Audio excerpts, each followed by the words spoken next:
Alright, it's been a minute since I made a video, like at all. This one's gonna be pretty short, so bear with me. Alright, so today I got a new toy to show off. I just recently purchased this little dude. I'm not exactly sure what it's called, but I've always known it as a through door tool or a thumb turn tool. It's got this little hook at the end of a big U-turn. At the other end of that U, there's this little metal knob. When the knob rotates, the hook at the end rotates. So this is a door entry tool. It's really good for doors that are poorly fitted or improperly installed. So this is the door at my job. Just as a little disclaimer here, I had full permission to record in this location, and I had permission to open the door using the tool as well. You know, like, don't do this shit if you're not allowed to, obviously. So the door looks great because it's glass. Even when the restaurant is closed, potential diners can still see into the restaurant. However, that also means that a potential intruder can also see how the door locks, which is not ideal, obviously. So there's also a large gap in between the two doors.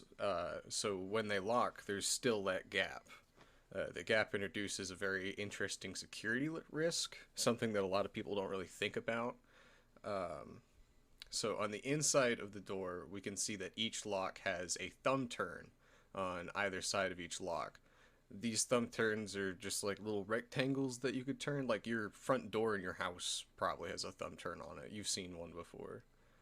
Uh, so since it has that, it's probably because of fire code. In case of emergency, occupants of a building should be able to leave it. Kind of makes sense, you know? Because there is such a large gap in between each door, a intruder could use a through door tool to gain entry into the building. They could also just pick the lock, but this is a lot quicker and works a lot faster.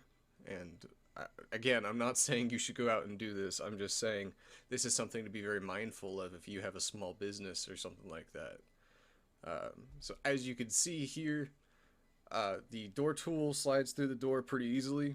And it can easily turn the thumb turn on the other side of the door. So this is the security risk I was talking about, like I said earlier.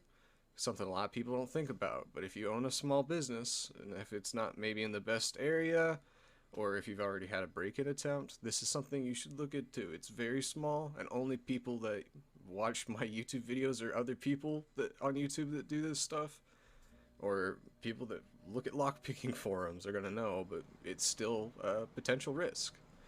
This tool's great. I love it. I'm going to be adding it to my entry tool bag, which is something I'm going to show off at some point. And I'm hoping to do a proper lockpick video at some point as well. I've ordered a clear lock so that I can kind of talk about that and show it off a bit better. This is a real short video. It's only like 3 or 4 minutes long, but I hope you liked the tool. I hope this was interesting enough, and pretty soon I'll make some more content. Thanks, guys.